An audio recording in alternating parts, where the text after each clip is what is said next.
The Idries Shah Foundation podcast. Practical Psychology for Today.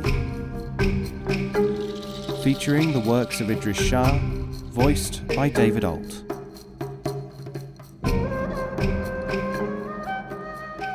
Welcome to the Idries Shah Foundation podcast. In this edition of the podcast, we will hear selections from Wisdom of the Idiots by Idries Shah. This audio is made available by the Idries Shah Foundation. Fish on the Moon. Sheikh Bahauddin Naqshband was asked, "Why do you always say that none can learn Sufism by himself, and that nobody who thinks that he is more advanced in the way than another is of any account at all?" He answered, "Because it is a matter of my daily experience that those who think that they can learn Sufism by themselves cannot in fact do so. They have too much self-centeredness. Those who think that they cannot learn it alone can in fact do so, but because of vanity, it is only a real teacher who can give them leave to proceed alone, since he can diagnose their true condition. Whoever thinks that he is more advanced in knowledge than another is almost completely ignorant, and is not able to learn further. He goes round and round in the Satan's intestines of his ignorance. This is because the experience of real knowledge is in no way similar to thinking that one is more advanced than another. You observe that anyone whom I criticize for having self-will is never accepted by me as a pupil. This is because he would certainly feel, no matter what he imagined, that my criticism of him was motivated by a desire to teach him. Therefore, those whom I criticize I always send away. There is always a hope that they might find a teacher somewhere who does not flatter them, though it is as likely as there are fish on the moon." Kilidi and the Gold Pieces.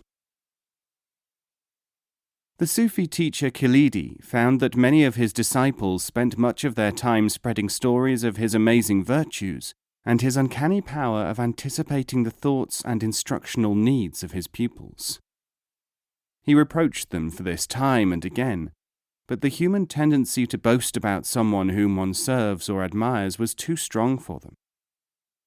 One day he said, "Unless you stop this practice, which not only keeps me surrounded by sightseers but prevents me from imparting further significant knowledge to you, I will have to make an example which will cause you to dislike me. It could make you a laughingstock for having followed me." Since this warning did not have the desired effect, Kilidi soon afterwards, in the presence of numerous disciples and members of the public, gave 100 pieces of gold to a passing beggar. Shortly afterwards the beggar came back with the gold, saying, "This gold has done me no good. My wife now says that she should have half of it, or else that she should have an equal amount from you, since she is just as poor as I am." Kilidi took the gold and handed it to a rich man who was present, saying, "Rich men don't complain of their money."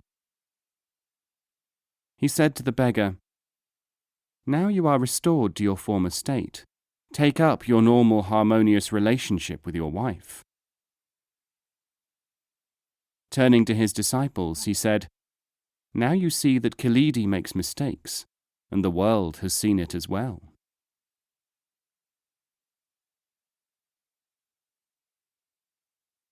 Wheat and Barley.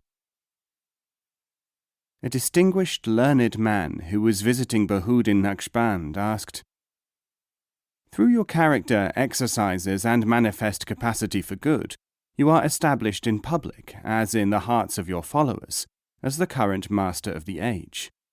Was it always thus with you?" Bahauddin said, "No, it was not always thus." The visitor said, "The ancients among the Sufis were frequently regarded as imitators, derided by scholars, feared by interpreters. Some of those whom the adepts count as their most noble exemplars are registered in the books of the formerly learned as undesirables or as influences not to be welcomed by the authorities. Yet if they have contributed to the knowledge and practice of the way, they were surely visibly adepts. Bahudin said, "Some are evidently adepts, others are evidently nothing." Where then lies the essential quality of the dervish? It lies in his reality, not in his appearance. Have such people not qualities whereby everyone can assess them? Bahudin answered, "Remember the tale of the wheat and the barley. At one time people planted wheat in a field. Everyone became accustomed to seeing wheat come up and to live on bread made from its flour. But time passed, and it was necessary to plant barley. When this came up, many people, literalists as all ordinary scholars tend to be, cried out, 'This is not wheat.' 'Yes,' said the growers of the barley, 'but it is a cereal, and it is cereals which we all need.' 'Charlatan!' cried the literalists. Many a time when a barley crop was raised, the clamour to drive out the cultivators was so loud and effective that they were unable to provide flour for the people. The people starved, but they thought, persuaded by their literal-minded advisers, that they were better off avoiding the crop being cultivated by the barley people." The visitor asked, "Then what we call Sufism is really the cereal of your story? In that case we have been calling wheat or barley cereals, and have to realize that there is something more profound of which both crops are a manifestation." "Yes," said the Maulana. "It would surely be more desirable if we could be given knowledge of cereals instead of wheat or barley under the name of cereals," said the inquirer. "It would surely be better if it could be done," said Bahudin. "But the position is that most people, for their own sake and that of others, still have to work for the crop, so that they may eat. There are very few who know what cereals are. They are the people whom you call the guides. When a man knows that people may die of starvation, he has to provide what food he can. It is only those who are not working in the fields who have time to wonder about grain. It is they, too, who have no right to do so, for they have not tasted it, nor are they working towards the production of flour for the people." "It is bad to tell people to do things when they cannot understand why they should do it," said the visitor. "It is worse to explain that a certain tree is going to fall in such detail that before you have finished the story, your audience is crushed to death beneath it," responded Bahudin.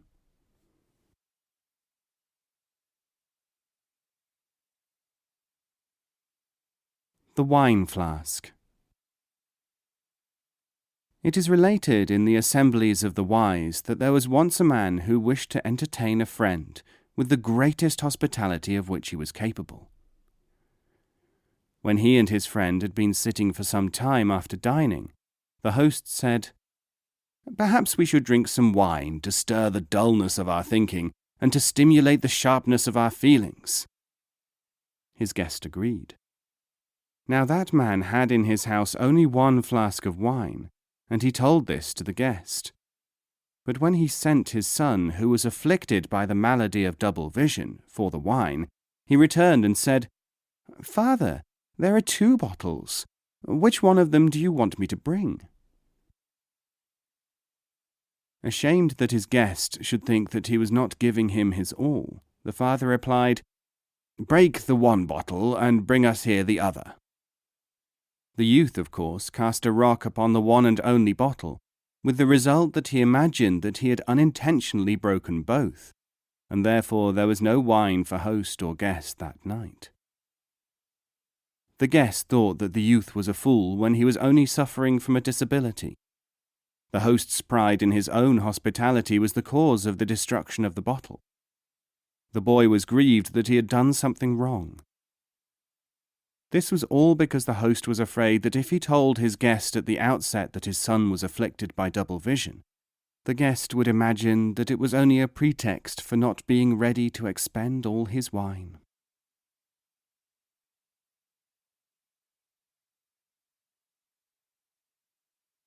Said Bahuddin Naqshband. We were standing on a small plateau in the high mountains of Kohistan. My teacher said, "Look at the conifers, how some are small and some are large. Some have rooted well, some lean awry. Others, for no evident reason, have some of their branches damaged." I said, "What can we infer from this?" He said, "The tall ones are full of aspiration." Are they all successful ones? By no means. And the damaged ones? They are those who sought to justify themselves. Are the small ones better than the tall? Something may be small because of heredity, because of lack of opportunity, because of absence of nutrition, because of desire. And the deep-rooted ones? All depends upon their nature and upon the selectivity of their roots in gaining the real nourishment. Some deep-rooted ones are so because of an unnecessary greed to consume. Sometimes these are the ones which the woodsman fell and use for timber.